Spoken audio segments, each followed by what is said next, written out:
I remained in the demon's car for several hours, watching the flurry of activity from across the parking lot.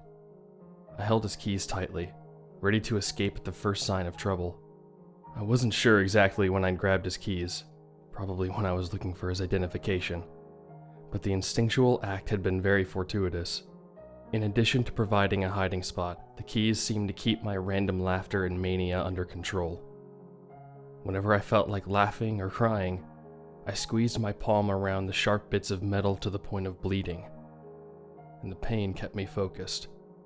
A police car and an ambulance came and went, surrounded by commotion. I'd been seen killing what looked like a man, and then I'd shut off the power. I doubted they would activate whatever machine the angel had convinced them to build, at least not today. By the surprised reactions of the men who had heard the humming and felt the shaking, I suspected they were second-guessing everything the angel had told them. Dim, shifting orange had fallen across the parking lot by the time my target appeared. Leaving the building long after everyone else, the woman walked out calmly, but with a troubled expression. I hadn't known who to expect, only that they'd be the last to leave, but I recognized her as the head of the physics department. She still had the same briefcase I remembered her carrying into the class I'd had under her years ago. I hurriedly slid the proper key off the ring, started the car, and drove up alongside her as she walked through the mostly empty parking lot. She jumped slightly, but less than I might have expected. She didn't recognize me, but she knew who I had to be. I pressed the button to lower the passenger's side window. My message was simple. "You can't turn on that machine." "I could call the police," she replied naturally. "You would never get away. None of that matters." She studied me for a moment. Her eyes lingered on my right hand, which remained tightly squeezed around the remaining keys. I was certain she could see the traces of blood at the rim of my palm. "How much do you know?" "Everything. Come with me and I'll explain everything." "No, you come with me," she stated. "Walking." I begrudgingly chose to comply. Staying 20 feet back at her request, I followed her 3 blocks to a corner coffee shop filled with students. She purchased 2 coffees and sat at a table by the windows. At her nod, I entered, bumping into a student leaving. He said nothing. I sat across from her. She seemed smaller than I remembered, and grayer, but that made her manner no less commanding. "Why did you kill that man in our building?" she asked, studying my face. "What did the angel tell you?" I asked. One of her eyebrows rose slightly, the barest hint that I'd surprised her. "So you do know something. It's not really an angel, is it?" "From a certain point of view it is," I told her. "Just not the way you'd like." One of my colleagues, a longtime friend of mine, asked it a direct question while I was out of the room. It told him something, or showed him something, and he died of an aneurysm on the spot. She looked down an inch, and I reacted by wiping a trace of blood from under my nose with my forearm. She took in air through her nose before asking the obvious question. "You did the same?" I nodded. "How are you still alive?" I squeezed my keys tighter. I try not to think about it. "Is this chair free?" a girl asked, coming up to us. "Yes," the older woman responded, refusing to get distracted. "Take it." "Thanks." The girl took the chair and scooted it up to the table with 4 other friends, all on their laptops and talking loudly, oblivious to the seriousness of our conversation. Beyond them, the other tables in the coffee shop were all full, occupied by an older man reading a newspaper, a young couple chatting over coffee, and a series of other students on their phones and laptops. "What are you looking at?" she asked. I turned my gaze back on her, but said nothing. "Is something wrong?" she asked again. When I didn't reply, she asked another way. "What did the angel tell you? What did it show you?" I try not to think about it. "But you could, for just long enough to explain. Because I'm going to go back and activate that machine unless you can convince me otherwise." "Why would you do that?" She made a little sweep with her hand, indicating her gray hair. "Fear of mortality, I suppose. Dark curiosity, maybe.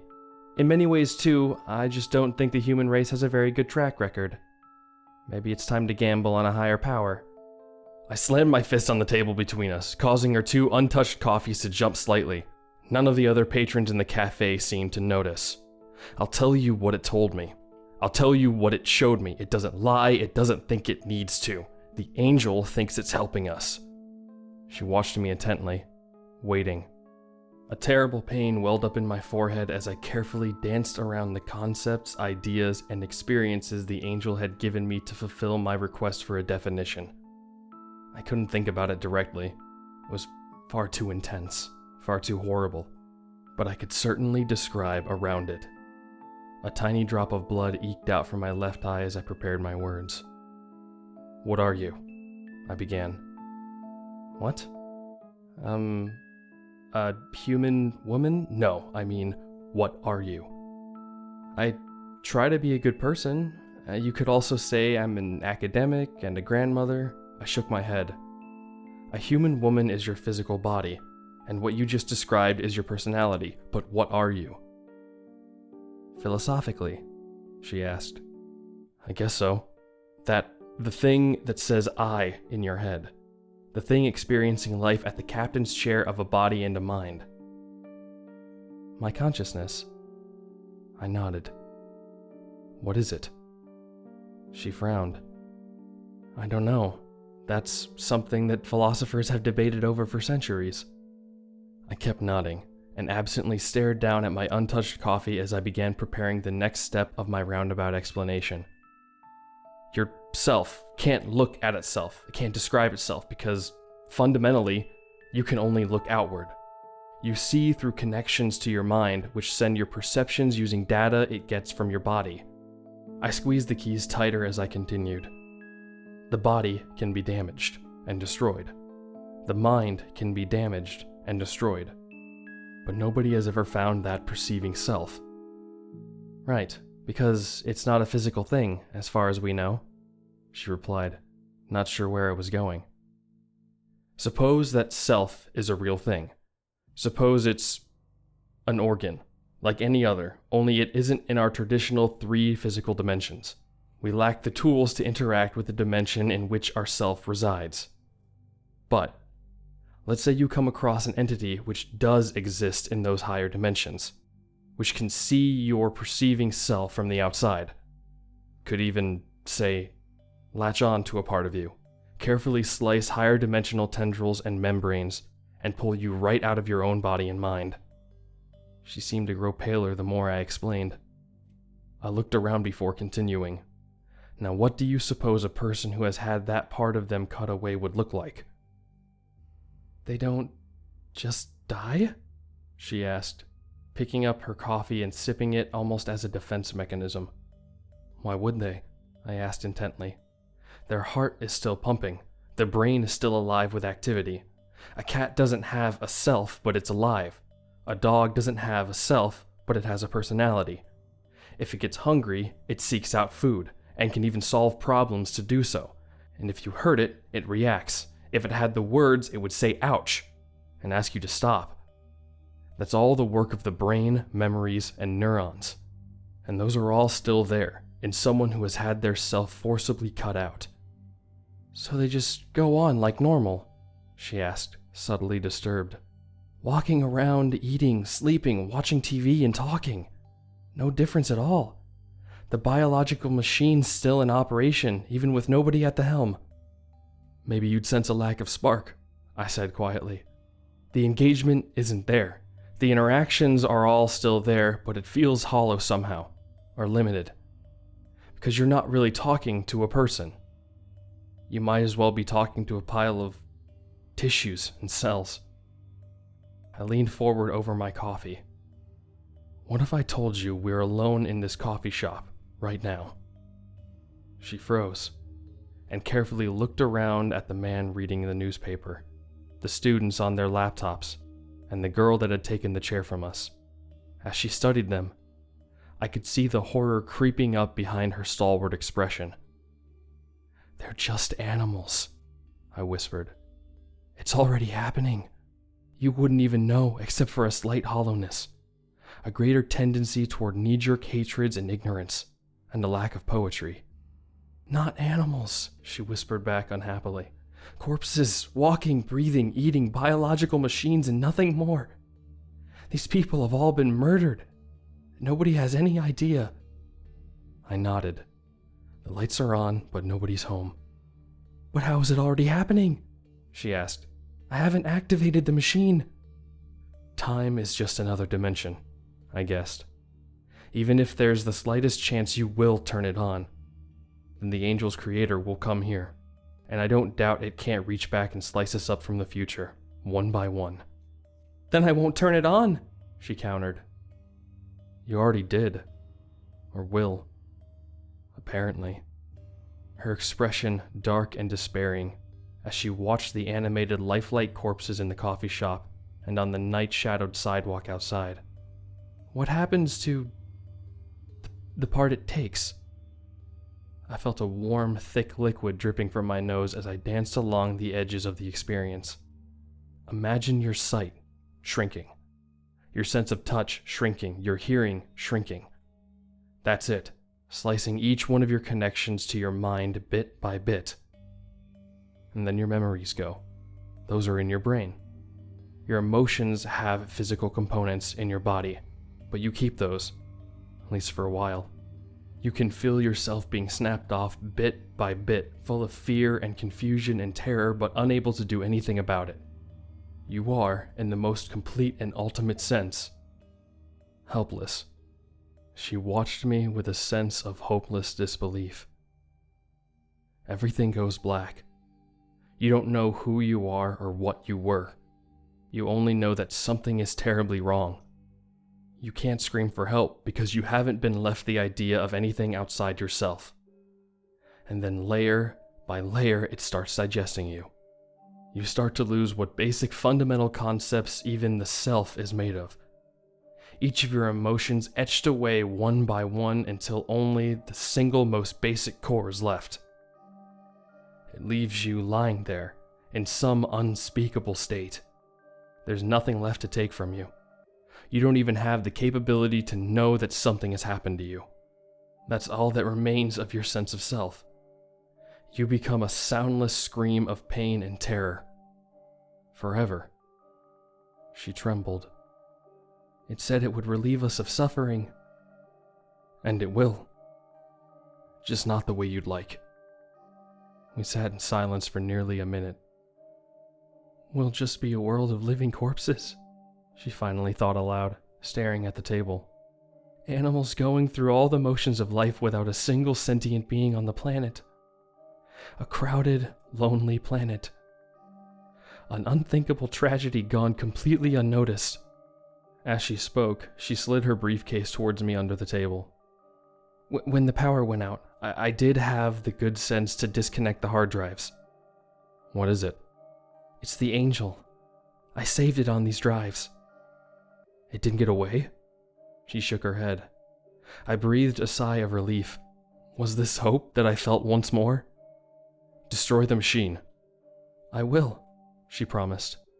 "And we told the authorities that the same accident that killed my colleague also claimed the life of that agent in the hallway.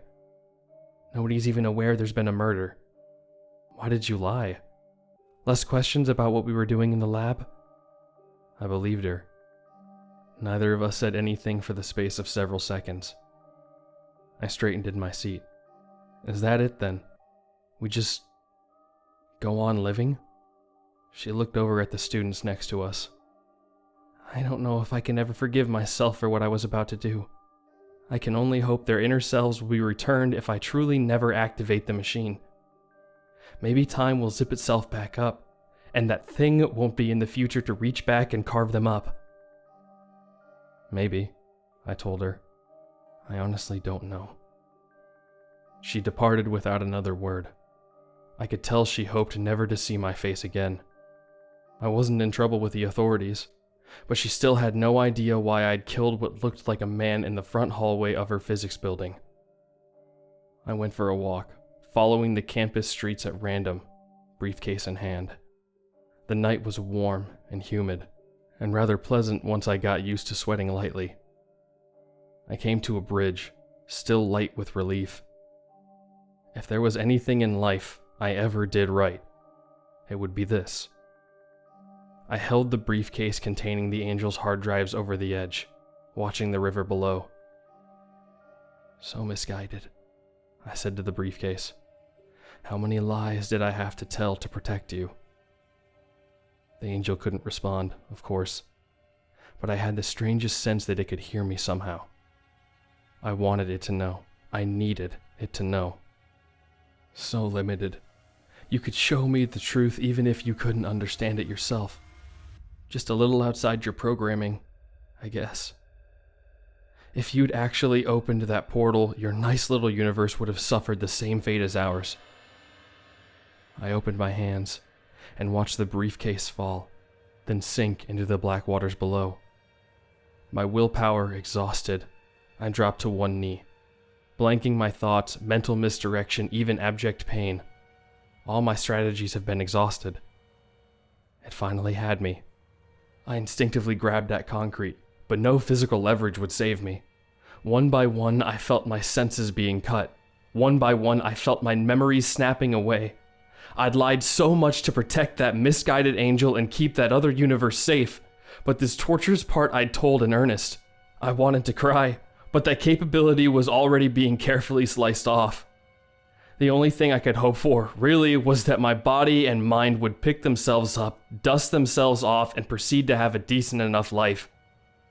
I'd always liked them, because they were mine. And like a beloved pet, I hoped they would survive and prosper after I was gone. I did wonder, in my last connected moment, what this horrifying experience would mean to them. Whether my body and mind would just remember and understand, or whether they would think all this had just been a dream or a story. Surely they'd remember me fondly. I'd always...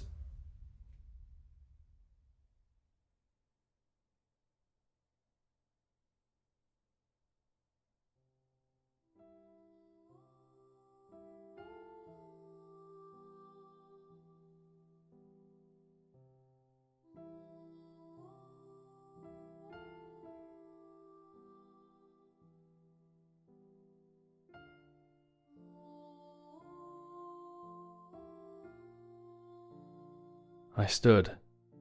It was dark out, but the street lights helped with that. I looked around. I couldn't quite remember what I'd been doing. There was something about angels and demons and lies, even murders. I must have had a psychotic break or something. Surely none of that had actually happened. Hoping nobody had seen me acting crazy, I decided to head home, eager to sit down, eat, and watch some shows. The more I thought about it, the more I decided my weird dreams would make a good story. After all, they'd been so vivid.